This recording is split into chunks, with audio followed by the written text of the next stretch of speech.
France Bleu Loire-Océan. Les cordons bleus, Hervé Marchionni. En compagnie de Sylvie Jobin, des épices à Maguise, une boutique à Ancenis, un concept également à découvrir sur Internet. Vous tapez des épices à Maguise, vous allez tomber dessus assez facilement, présent sur Facebook également. Sylvie Jobin, expliquez-nous un petit peu comment est né ce concept qui a démarré il y a 2 ans à peu près du côté d'Ancenis, c'est ça? Oui, on a ouvert le magasin en avril 2010. En fait, le concept est venu un jour où j'ai nettoyé mon placard à épices, où j'avais que des pots d'épices éventés.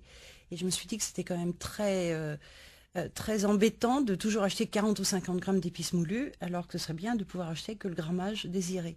Donc c'est le côté à ma guise. Et petit à petit, j'ai profité aussi de mes voyages pour amener des épices de qualité, et le projet est né comme ça. D'accord, tout simplement. Alors vous nous expliquez un petit peu sur votre site internet que quand même c'est dans les veines quoi, parce que vos parents ils faisaient eux-mêmes leur huile d'olive, leur vin. Exactement, oui, l'huile d'olive, le vin, les saumons fumés, etc., etc. Donc effectivement, tout ce qui était travail de la matière première et recherche des produits de qualité, effectivement, c'est un peu dans mon ADN. Tout simplement. Et vous avez ramené donc ces produits de voyage. Donc les épices dans un premier temps, les thés également. Oui, en fait, parce que moi, j'ai toujours utilisé le thé comme épice. Après, je suis venue à le boire, mais d'abord, c'est une épice pour moi.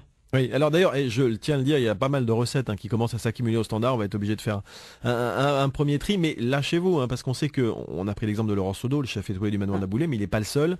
C'est de plus en plus de tendance, entre guillemets, d'utiliser le thé, les thés fumés notamment, et dans la cuisine salée, c'est la préparation des poissons, des viandes. Là aussi, il faut faire attention, et c'est les conseils des épices à Maguise, on va dire à la bonne proportion. Alors, le thé, comme toute épice, l'épice doit être un ingrédient qui rehausse ou qui apporte une note, mais ne doit pas être prédominant.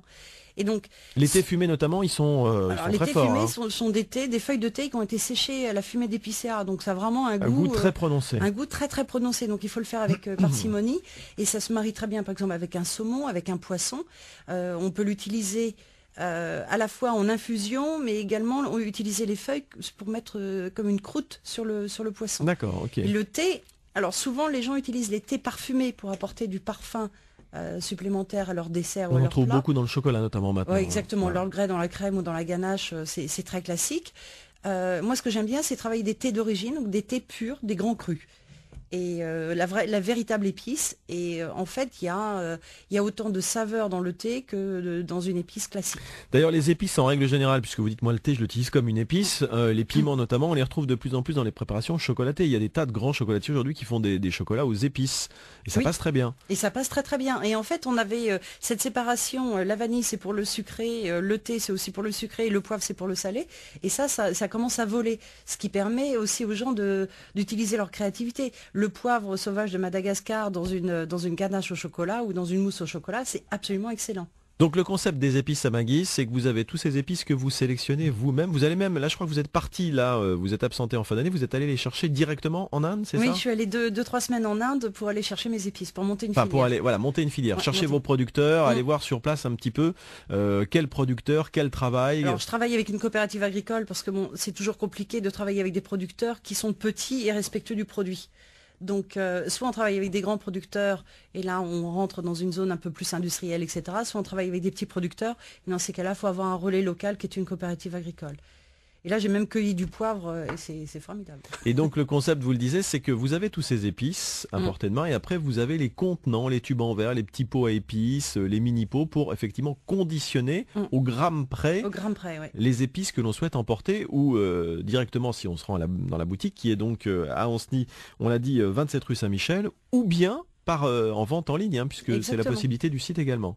Et l'intérêt, c'est vraiment si vous avez besoin, par exemple, je vois des gens dans le magasin qui disent j'ai une recette, j'ai besoin de 3 grammes de ça, 2 grammes de ça, 5 grammes de ça. On leur prépare exactement la quantité d'épices nécessaire à leur recette. Ce qui leur évite d'avoir des épices qui vont sécher dans leur placard. Alors j'imagine qu'on vient pêcher des idées aussi. Oui, il y a des animations les jeudis. Alors là, elles étaient un peu en sommeil, ça va reprendre au mois de mars, c'est ça? Ça va reprendre au mois de mars. Donc tous les jeudis soirs, tous les mardis soirs et les jeudis soirs, en fait, on fait une animation autour d'un thème. Donc on peut faire le thé comme épice, on peut faire un repas tout cacao, parce que c'est aussi le cacao peut être utilisé en salé. La découverte des épices, les 10 épices indispensables, etc., etc.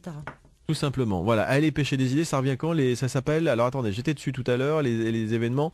C'est les animations du mardi et du jeudi. Les jeudis très animés, il y a le mardi également, oui. Et donc ça revient quand, au mois de mars? Au mois de mars. Bon, allez faire un tour sur le site internet, hein, vous trouverez les informations. Pour l'instant, c'est un peu en stand-by, il faut dire qu'elle rentre de voyage, Sylvie, mais ça va revenir. Dans les épices que vous avez ramenées là, de vos coopératives indiennes, qu'est-ce que vous avez trouvé qui vous manquait dans la boutique? Alors, j'ai pas forcément trouvé de nouvelles épices, mais j'ai trouvé des épices de très très grande qualité. Et moi, je pense avoir j'ai des bonnes épices au magasin, et là, j'ai trouvé des épices de l'année. Donc là, vous avez une fraîcheur absolue. Ouais. Donc voilà quelques exemples comme ça. La cardamome qui est excessivement verte, qui est fruitée, qui est florale. Le poivre de Télichéry qui est un gros poivre qui est encore bien gras et pas sec, et qui lui développe des notes de résine, de miel, etc. Bon, ça c'est formidable. Et l'été? Alors l'été, c'est un peu compliqué en Inde ou en Chine, c'est surtout des plantations un peu fermées. Donc là, c'était pas le but de ce voyage. C'est le but du voyage de l'année prochaine. C'est le but du voyage de l'année prochaine. Donc pour l'instant, vous faites confiance à vos importateurs que vous avez sélectionnés. Oui. Bon, d'accord, ok. Alors on trouve des choses formidables. On trouve aussi des produits, alors des citrons très particuliers qui nous viennent du Japon. C'est ça. Il y a plein de choses. Hein. Quand on cherche la perle rare, c'est chez vous, faut aller. Et c'est exactement ça. C'est vraiment ça. L'idée, c'est qu'à partir du moment où vous avez une recette avec un produit un peu bizarre, vous pensez à moi. Bon ben voilà, c'est dit et vous allez pêcher des idées. En tout cas, dans quelques instants, vous allez nous proposer de découvrir les poivres et les thés en cuisine. Ce sera le thème de notre rubrique culinaire aujourd'hui. Livrez-nous vos recettes. À la clé, Sylvie, elle vous offre une bouilloire intelligente parce que pour le thé, rien n'est plus important que la température et la durée d'infusion. Exactement. Les arômes et vous avez l'arme absolue. C'est exactement ça. On a une bouilloire intelligente où vous avez une température d'eau qui va de 45 à 100 degrés. Parce qu'il y a des arômes qui se développent à température basse et qui sont grillés quand la température est trop haute et vice versa. Bon voilà, donc la bouilloire intelligente pour la meilleure recette du concours de recettes. Il y aura des tabliers France Bleu également à la clé. Ou mieux ce matin, les amuse-bouches de Bretagne. C'est un petit livre de 45 recettes sucrées salées et une petite plate de 15 moules en silicone en forme de triskel. Vous allez vous amuser avec les enfants avec ça.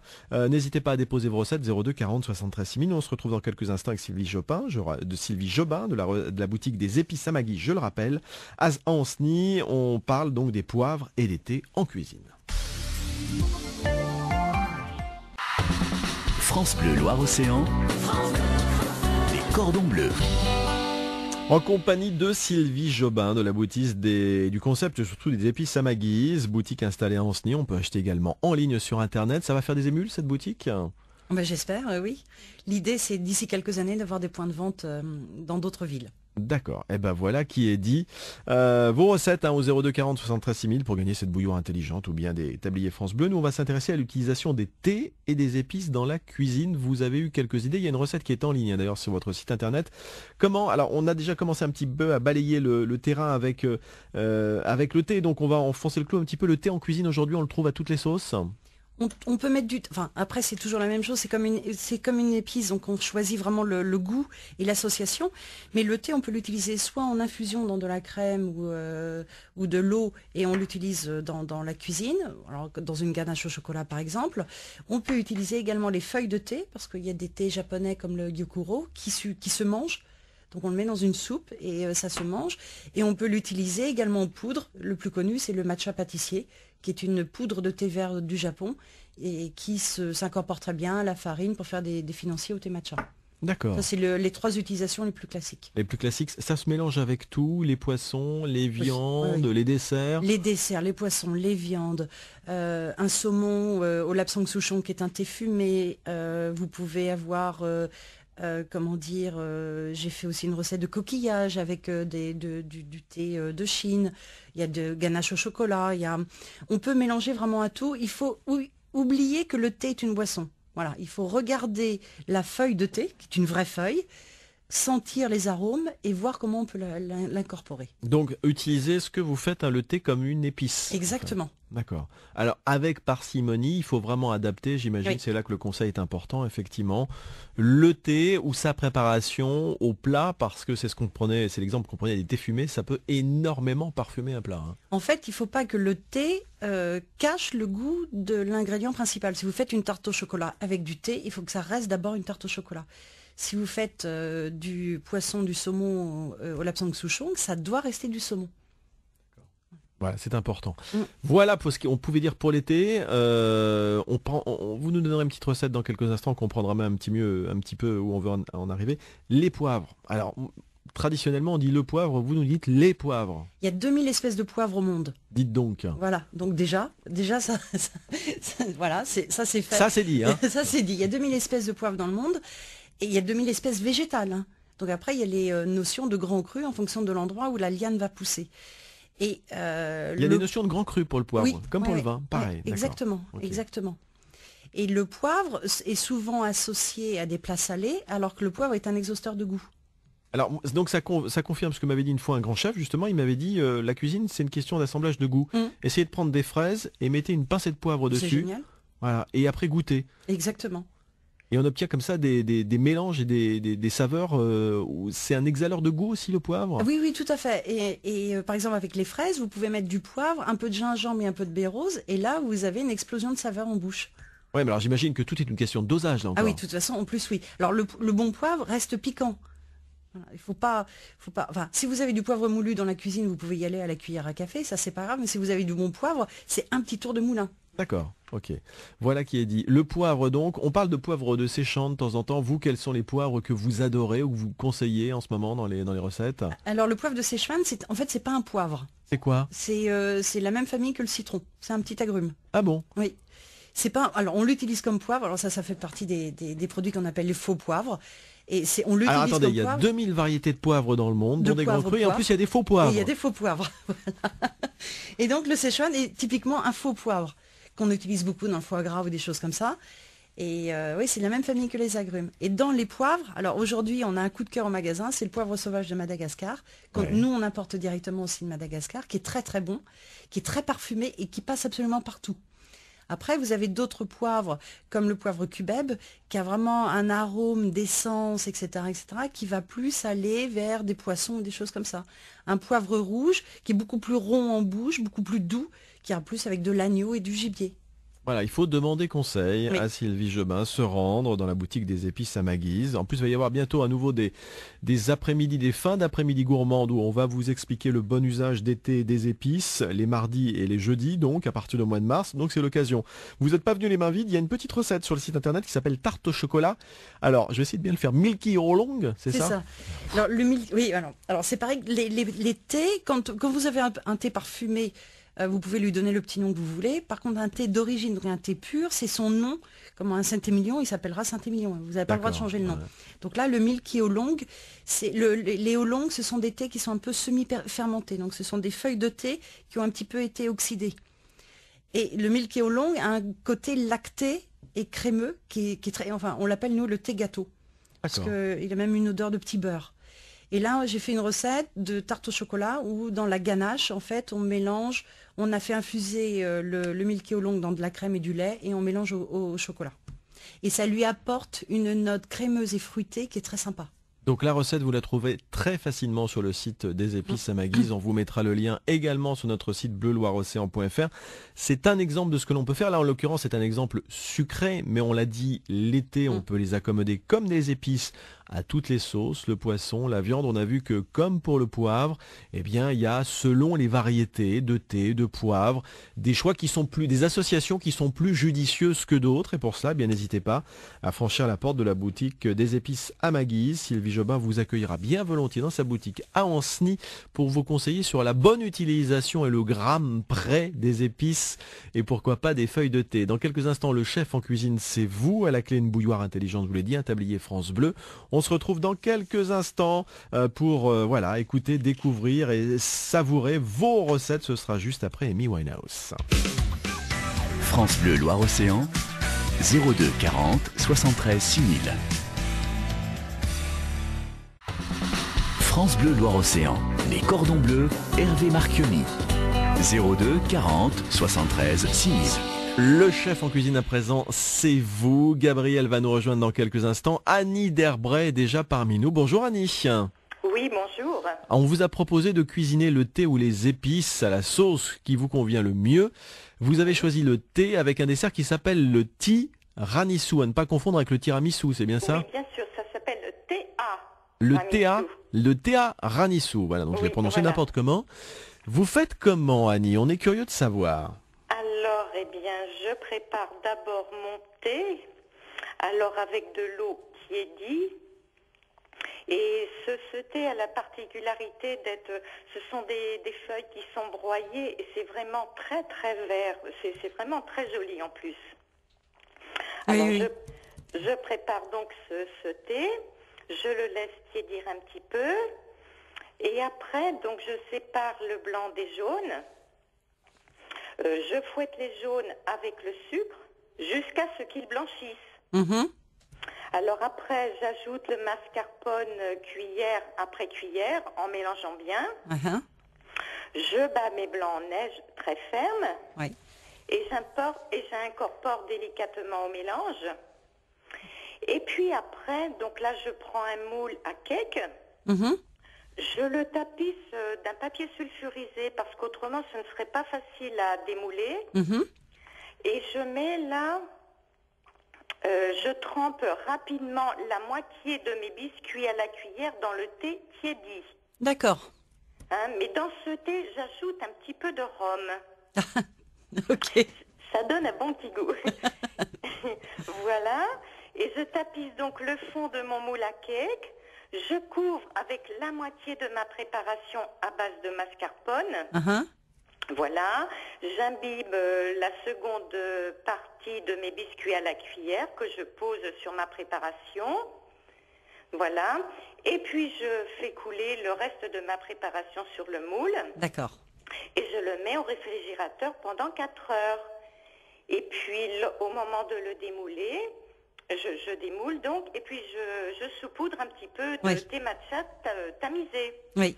Et c'est joli et c'est délicieux. On peut décorer avec des fruits rouges, enfin, on fait ce qu'on veut après. Bon voilà, on fait ce qu'on veut après, nous dit Annie. Sylvie Jobin, dans quelques instants, va devoir trancher entre les deux recettes. Pour l'instant, elle se contente de prendre des notes. Annie, vous restez avec nous. On va du côté de Nantes rejoindre Gabriel. Bonjour Gabriel. Bonjour. Gabriel, vous nous proposez des petites verrines de mousse au chocolat, framboise et gelée de thé à la menthe. Voilà, tout à fait. Donc pour 4 personnes, je prends 200 g de chocolat noir, 6 œufs, 300 g de framboise fraîche, un demi-litre de thé à la menthe et puis 3 ou 4 feuilles de gélatine. Donc je commence par préparer ma mousse au chocolat, je fais fondre mon chocolat au bain-marie, environ 1 minute et demie. Ensuite je sépare les blancs des jaunes d'œufs, je donc bats les jaunes d'œufs et j'y ajoute progressivement mon chocolat. Voilà, je fais donc mes blancs en neige aussi bien fermes et que je laisse reposer quelques instants. Et j'incorpore progressivement mon chocolat avec une spatule sans qu'il retombe. Ensuite, je remplis mes petites verrines aux 2/3 environ. Et puis de mousse au chocolat, je les mets au réfrigérateur pendant environ 3 heures pour que la mousse soit bien, prenne bien. Voilà. Au bout de 3 heures, je prépare mon thé, environ donc 1 litre, voire 1 demi-litre pour 4 verrines. Je le laisse bien infuser et puis j'y ajoute mes feuilles de gélatine que j'ai mis dans l'eau froide avant et que j'ai bien égouttées en fait. Et donc je fais fondre mes feuilles de gélatine dans le thé. Il faut bien qu'il soit bien chaud pour que la gélatine fonde bien. Et ensuite je le sucre un petit peu légèrement le thé. Ensuite je dépose mes framboises sur ma mousse au chocolat et je verse délicatement la gelée que j'ai fait que je devais laisser refroidir. Donc j'essaie de pas abîmer la mousse quand je verse tout ça et puis je le remets au frigo environ 4-5 heures. Comme ça les framboises ont pris en fait dans la gelée et c'est très joli et c'est très bon. Ça fait une petite fraîcheur en fait sur la mousse au chocolat. D'accord. Ouais, ça doit être très très joli, ouais. Bon, Gabriel, Annie étaient nos cordons bleus amateurs ce matin. Sylvie Jobin, la boutique des épices et le concept des épices à Maguise à Ancenis. L'arbitre, entre guillemets, de ce match en tout bien, tout honneur. Quelle est la recette qui vous a le plus séduit, Sylvie ? Alors, la verrine de mousse au chocolat, framboise et gelée de menthe, de thé à la menthe, parce que je pense que ça doit être très très joli à voir. Et ça doit être très frais. D'accord. Donc, fallait faire un choix, hein. Oui, de toute façon. Il fallait faire un choix parce que voilà. Mais les deux recettes nous ont plu évidemment, c'est ce qu'on dit à chaque fois. Mais c'est vrai que ça nous a mis l'eau à la bouche. Mais voilà, Sylvie, il fallait faire un choix. C'est moi qui me défausse en plus sur vous, Sylvie. A choisi Gabriel. Annie, je vous mets de côté le petit livre Amuse-bouche de Bretagne, 45 recettes sucrées, salées, glacées et une petite plaque de 15 moules en silicone. En forme de triskel, non seulement ça va amuser la famille, mais en plus vous réaliserez 2 délicieux desserts. C'est aux éditions Ouest France. Je vous mets ça de côté, Annie. À Gabriel, bravo.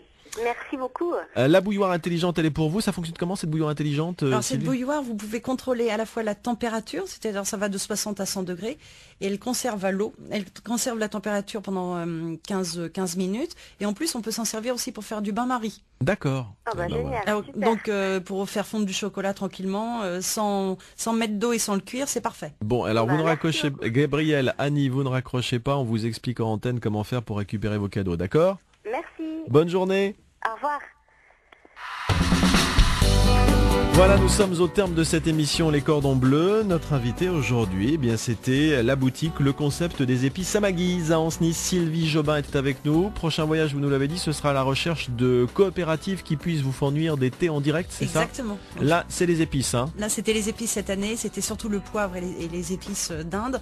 Et l'année prochaine, ce sera le Sri Lanka pour du thé de Ceylan. Alors, si vous n'avez pas le courage d'aller jusqu'à Ancenis, c'est dommage. À partir du mois de mars, on va retrouver des soirées gourmandes animées par Sylvie pour vous faire découvrir l'utilisation cuisine des thés et des épices les mardis et jeudis soirs après 18h30. Hein. Exactement. Mais il y a un site internet très bien fait qui s'appelle desépiceamaguise.com. Tout simplement, où vous trouverez les recettes et puis surtout la possibilité de vous faire expédier les produits. Mais le mieux, c'est d'aller faire un tour quand même en boutique. C'est pas si loin que ça. Voilà, pour prendre conseil au moins. Pour prendre conseil. Mignon. Voilà, puis il y en aura peut-être d'autres des boutiques, allez savoir très prochainement. Merci Sylvie Jobin. Merci à vous. Bonne journée, au revoir. Au revoir.